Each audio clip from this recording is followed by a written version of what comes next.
Welcome friends, my GST મિત્રમાં હું ભૂમિ મહેતા આપ સૌનું સ્વાગત કરું છું.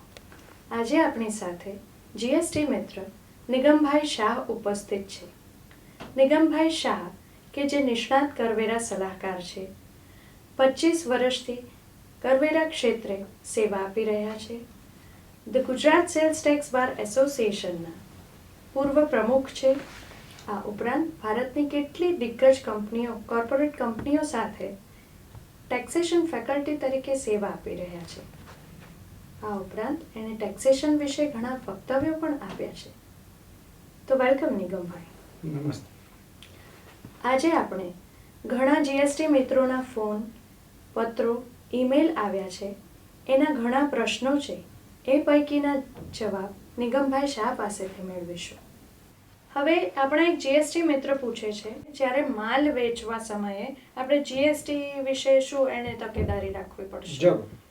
આ પણ એક ઘણો સારો પ્રશ્ન છે. સામાન્ય રીતે અગાઉના કાયદામાં ઉત્પાદક પેઢીએથી તો એક્સાઇઝ ઇન્વોઇસ બનાવતા, અને જ્યારે એ એક્સાઇઝ ઇન્વોઇસની સાથે સાથે જરૂર પડે તો કોમર્શિયલ ઇન્વોઇસ બનાવતા હતા. ત્યાર પછી એક્સાઇઝ કાયદા અન્વયે પ્રત્યક્ષ કે પરોક્ષ રીતે એવા કોઈ ફરજિયાત ડોક્યુમેન્ટરી એવિડન્સ અથવા તો એવા પ્રકારના ફરજિયાત ડોક્યુમેન્ટરી એવિડન્સ જે કાયદામાં પ્રતિપાદિત કરેલા હોય એવા ડોક્યુમેન્ટ બનાવતા. વેટ કાયદામાં પણ એવી રીતે ઇન્વોઇસ બનાવતા. જીએસટી કાયદામાં અલગ પ્રોવિઝન્સ, ઇન્વોઇસ રૂલ્સ એના પ્રોવિઝન્સ મુજબ તમામ નોંધાયેલ વેપારીએ સામાન્ય રીતે ઇન્વોઇસ બનાવવાના છે. એટલે કે ઇન્વોઇસ સપ્લાયનું પણ હોઈ શકે, સપ્લાય ઓફ ગુડ્સનું પણ હોઈ શકે, અને સપ્લાય ઓફ સર્વિસનું પણ હોઈ શકે.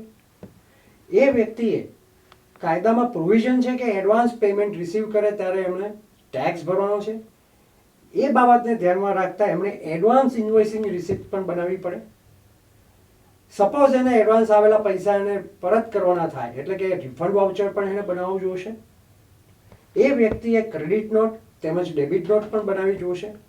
અગાઉના કાયદામાં ક્રેડિટ નોટ ને ડેબિટ નોટના પ્રોવિઝન્સ હતા, પરંતુ એમાં ટેક્સ લીધો તો પણ કે ન લીધો તો પણ એના પ્રોવિઝન્સ અલગ અલગ હતા, અને એના પર વેરાકીય જવાબદારીને પ્રશ્ન આવતો.